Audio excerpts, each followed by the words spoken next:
In November, I had a conversation with my grandpa in regards to his life in the Navy. Here is his story.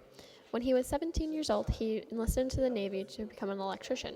After 22 long and hard years of being in the Navy, my grandpa visited many cool and interesting places. I asked him where his favorite place to visit was, and he said, Hong Kong seemed pretty nice. It just seemed pretty picturesque. There was people everywhere. You couldn't go anywhere without seeing people. And the houses up on the hill and the people in the street and the rickshaws running around. It was pretty interesting. I asked my grandpa about some of the other places he visited during the war, and this is what he had to say. We go to Aleutian Islands and Midway Islands, Philippines, Japan. Yeah, we hot-footed all over the place. In the 22 years that my grandpa served, he's been on 2 destroyers, 2 tankers, and 4 transport ships. I asked him to share some of his most memorable moments on those ships and which one he liked the most. I was on a transport. It was a big ship, a big 2-stacker ship, and they converted it to dependents, where they took dependents of troops overseas. They had staterooms and everything, just like a regular ocean liner. I loved that ship. It was a great ship. We come into port. We'd be there for about 2 or 3 days, and onto another port.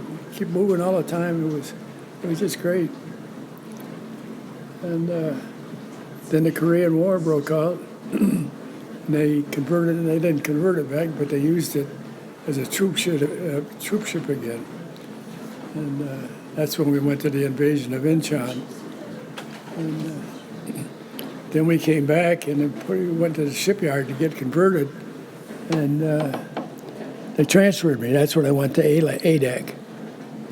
Before that, when they transferred me off of the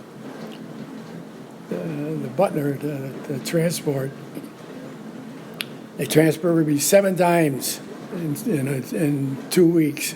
7 times in 2 weeks from these different places to Treasure Island. I'd go to Stockton to a reserve ship, Stockton, and then down to Oakland, Treasure Island. Each time I go through Treasure Island, and each time I went through Treasure Island, I get shots in my arm.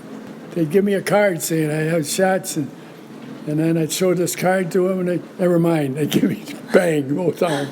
My arms were like a print cushion. With the war going on, I asked my grandpa if he had any life-threatening experiences while on a ship, and this is what he told me. Yeah, that was a small tanker. Damn. And we were coming back to Pearl Harbor. We were about a week, 3 or 4 days out.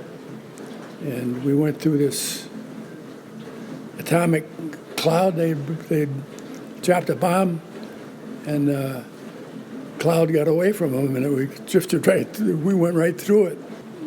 We had radar counters, and they were buzzing all over the place.